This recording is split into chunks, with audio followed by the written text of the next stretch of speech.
mwese mukora umutima uri mu nda ntagiye uzosubira kubahahamura umuntu yahahamutse ntashobora gukora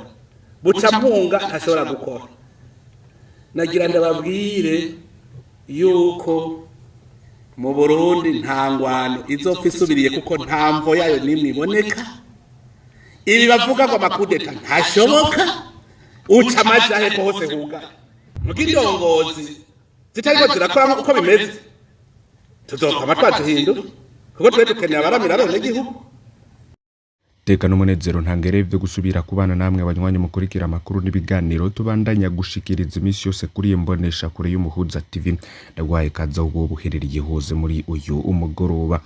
namakuru rero agezweho tugiye kubashikiriza havugwa cyane mu gisata c'umutekano mwene politike ntuze kuyacikwa reka ntangura ya makuru mba hakazaho muherereye hose mwaba mudukurikiye muri mu Burundi muri mu bisagara canke mu ntara muri mu bice bitandukanye mu bihugu bibanye canke mu bihugu bya kure ubwo ni ku migabane ya kure ndabahaye ikaze ntimuze gucikwa n'aya makuru agezweho tubatoreza byinshi bivugwa cyane mu gisata ca politike hagati kakazi na muntu umutekano ubutungane bivugwa cyane mu kibano inkuru zivugwa cyane mu budandaje ibindi byinshi bitangazwa n'abategetsi batandukanye bikorwa nabo ibivugwa cyane ku mbuga ngurukana bumenye ndibimenyesha makuru n'ayandi makuru yose turungikirwa n'amasoko yacu ari irya nino mu nzego zitandukanye ndetse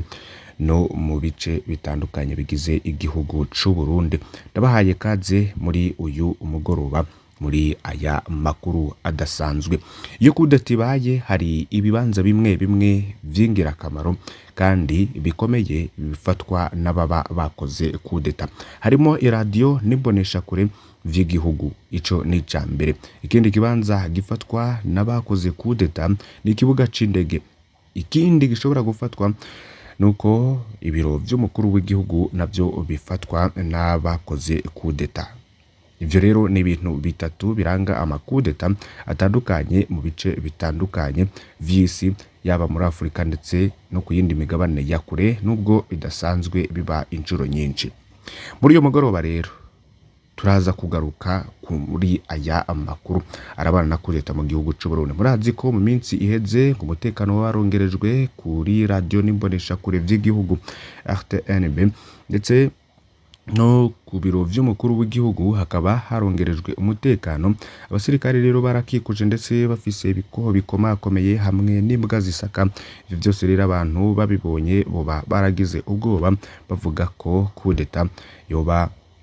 yarateguwe mu gihugu c'u Burundi ariko kandi bikagaruka no ku mubano w'abategetsi batandukanye bari muri CNDD FDD bivuga ko muri uyu munsi woba utifashe neza hari rero muri 2015 murazi ko nyuma yaho Petero Nkurunziza yavuye mu gihugu yerekeje muri Tanzania Kodefurani yombare yagatangaje ko afashe igihugu yabikoreye kuri radio n'imbonesha kure bya isanganiro mu nyuma rero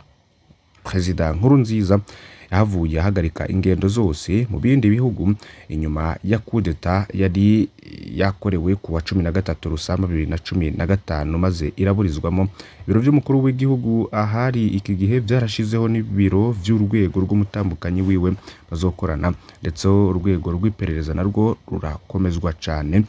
murazi ko kandi turabiye no kubyakozwe na Varisito ndayishimiye imyaka iheze muri 2022 ariko haravugwa cyane ko hari akagwi kagire kamutembagaza ndetse acahindura ibintu bikomeye cyane igisirikare ubundi yo kitari kumwe n'umukuru w'igihugu umwanya n'umwanya arashobora gutembagazwa navyo vyabaye rero ico gihe umukuru w'igihugu yoba yarahinduye abayoboye amakambi atandukanye y'igisirikare ndetse mu nyuma muri uyu mwaka murazi ko mu kwezi kwa gatatu hamwe no kwa kane yoba yarabogereje imishahara ubwo bikabivuga ko abasirikare bose bari kumwe na Perezida Varisito Ndayishimiye gatowopfa kumuhungabanya ikindi kandi murazi ko hanganye n'akarwi ngo kabiyise ko bari mwiragi rya Nkurunziza ako karwi rero nubundi karimo abiganje bo muri CNDD FDD babandanya kuvugwa cyane ko badahuza na Varisito Ndayishimiye ku ngingo zimwe agenda arafatira igihugu ni nyuma yuko rero umutekano nawo wagiye muravugwa mu bice bitandukanye ko ari mukeye cyane mu ntara ya Cibitoke dore ko ku munsi w'ejo twanababwiye ko hari ngibitero ngo abantu batandukanye bo bariko barikeka bagendeye ku byabaye mu ntara ya Cibitoke mu Kibira muri komine Mabayi. Byose rero bikaba byarongereje ubwoba mu bene gihugu bavuga ko ibintu vyoba bikomeye cane. Perezida Perezida Ndayishimiye uyu mwanya ari muri Leta Zunze Ubumwe za Amerika aho yagiye mu nama y'inteko za ONU inyuma yuko rero aganutse ava mu gihugu ca Cuba. Benshi rero bakavuga ko ibintu biriko biraba atari mu gihugu ariko bakemeza neza ko igihugu gipanze neza kuko inzego z'umutekano ziri mu kazi kazo.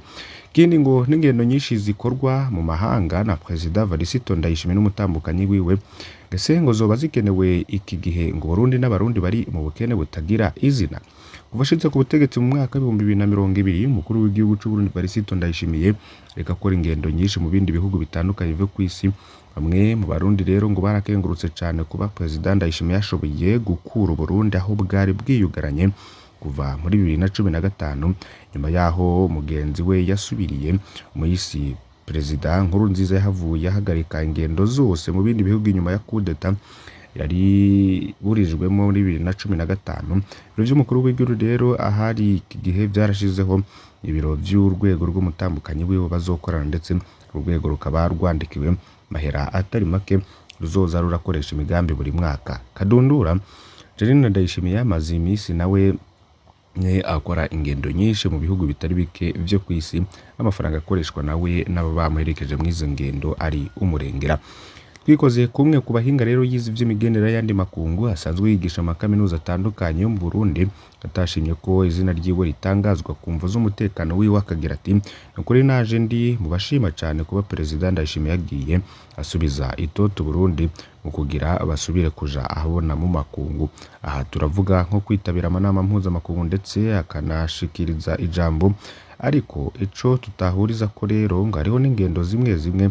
yoretse kuza aritaba akaraba abandi atuma kuko amahera akoreshwa n'umukuru w'igihugu nabo bari kumwe mw'izo ngendo sico kimwe n'ayakoreshwa n'umushikiranganje wiwe w'imigenderanire yandi makungu. Ikindi ndabona bitari bikeneye ko Ndayishimiye yo kwa majana n'umutambukanye wiwe mw'izo ngendo z'akazi kuko aho n'amafaranga ava mu ikori ry'umurundi arahahonera cyane.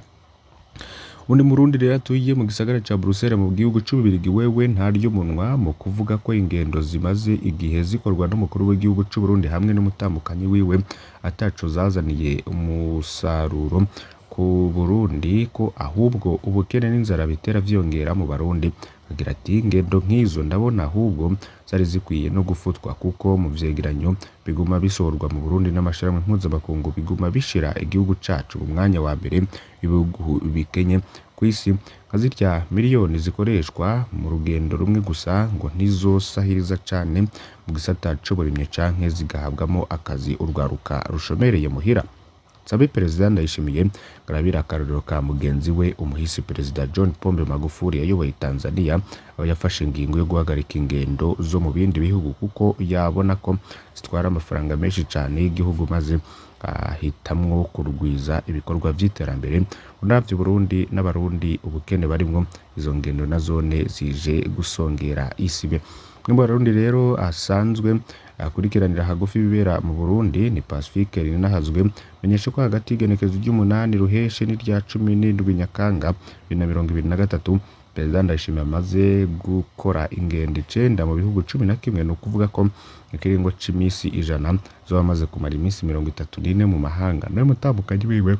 Ndayishimiye mwico kiringa zo bamaze gukora ingendo 7 mu bihugu 7 mu misi rero 100 ngazo bamaze imisi 41 mu mahanga. Tumenyeshe ko franga leta y'u Burundi zokoresha mu uyu mwaka 2023 shiriho 2024 franga y'ingendo z'umukuru w'igihugu yarwije kabiri no kuvuga ko yavuye ku miliyoni amajana 8 ashirwa mu miliyaridi n'imiliyoni amajana 7. Mw'iki gihe kandi abarundi bariko basemerera ko ubuzima butera bwanka cyane kubera ko ibintu vyankenerwa byose vyaduze ndetse mu masoko ibindi bikaza birabura canke bikaboneka nabi. Aha turavuga nk'isukari ya Sosumo, ibitoro, ibinyobwa vya Brarudi n'ibindi bigiye bitandukanye. Ibyo rero byari biriko biravugwa cane. Reka tubandanye no mu yandi makuru avugwa mu bisata byinshi nkuko twayabategurira. mu gisata c'ubudandaji isima izanwa n'ishiramwe GLC nticemerewe kwinjizwa ku butaka bw'u Burundi. Kuri wa mbere genekezo ya 18 Nyakanga 2023 ikigo BN ni Bureau Burundais de Normalisation et Contrôle de la Qualité kijejwe gusuzuma ubuziranenge cafashe ingingo yo guhagarika yinjizwa ry'isima iva mu gihugu ca Congo ingurwa n'ishiramwe Great Lakes Company. Severus Ndayikengera arongoye ico kigo menyesheje ko hakozwe isuzuma inyuma yaho ikigo kijejwe uburaro Obuhan n'Office Burundais de l'Habitat yanaco gifise ikigo co gusuzuma bita laboratoire gifashanije na BBN bagize ibipimo vy'iyosima baca basanga igipimo canke resistance mécanique à traction flexion kiri ku 67.66 mu gihe categerezwa kuba kiri ku bice 69.66. Kindi gipimo ni resistance mécanique à compression bakaba basanze kiri ku majana 429.66 mu gihe categerezwa kuba kiri kuri amajana 479.66. Akabona rero ko nka hamwe boreka iryo shiramwe rikabandanya rizana iyo sima vyozagirika n'ukambi ku magara y'abantu guko sima nk'iyo yubakishijwe ari imwe mu mvo zotuma amazu asidagurika. Bajijwe impamvu iryo shiramwe ryemerewe gukora kandi ridakwije bisabwa, Service Ndayikengera yishuye ko urongo iryo shiramwe baciye bihutira guhindura ibitekewemwo bandika ko ibiharuro vyemewe na BBN ndetse na Obuha. Ivyo rero akaba ari vyo vyatumye iyo sima indizwaga na Great Lakes Company ihagarikwa ku gataka ku Burundi. Ishengero Baptiste Libre ryatanze igabire y'intebe 50 ku ishuri rya Gasenyi Nyakabondo. Mu gihe rero kuri uyu wa mbere genekezo 18 Nyakanga ariho mu gihugu cyose atangura umwaka w'ishuri wa 2023-2024 Ishengero Baptiste Libre du Burundi ryatanze ingabire y'intebe 50 ku ishuri rya Gasenyi riri hepfo y'ingoro y'umukuru w'igihugu kwa Ntare Rushatsi riri muri komine Mutimbo z'intara ya Bujumbura. Revera Pasteur ni Paul Nzitakuzi yasurukiye Ishengero Baptiste Libre akaba kandi n'abarongoye ububwiriza bwa Bujumbura Cibitoke. Iryo shengero nyene yamenyesheje ko impamvu batanze izo ntebe bashatse kwitabira kamba batewe na musitanteri wa komine Mutimbo z'Ibutoyi Simewo, aho mu misi iheze yasabye imvukira n'abaharangurira ibikorwa muri iyo komine gushigikira igisata c'indero. Kabamenyesha kandi ko iryo shengero rigiye kubandanya rishigikira leta mu gisata c'indero no mu bindi bisata bitandukanye ibijanye n'imibano hamwe n'amagara y'abantu. Nayo musitanteri wa komine Mutimbuzi Ibutoyi Simewo akaba yashimye iyo ngabire yaje mu gihe yashuri hariho ibirasi bimwe bimwe bitari bwakwizwe intebe. Musitanteri akaba yaciye agira ko hawo urupapuro rw'iteka rwo gushimira iryo shengero kuri ico gikorwa kidasanzwe ryoba aryakoze. Mwanya mukurikira Umuhuza TV ndabakengurukiye cyane ko mukurikira aya makuru ntimuze gucikwa n'andi yose muza gukurikira kuri imbonesha kure. Mane bahezagire.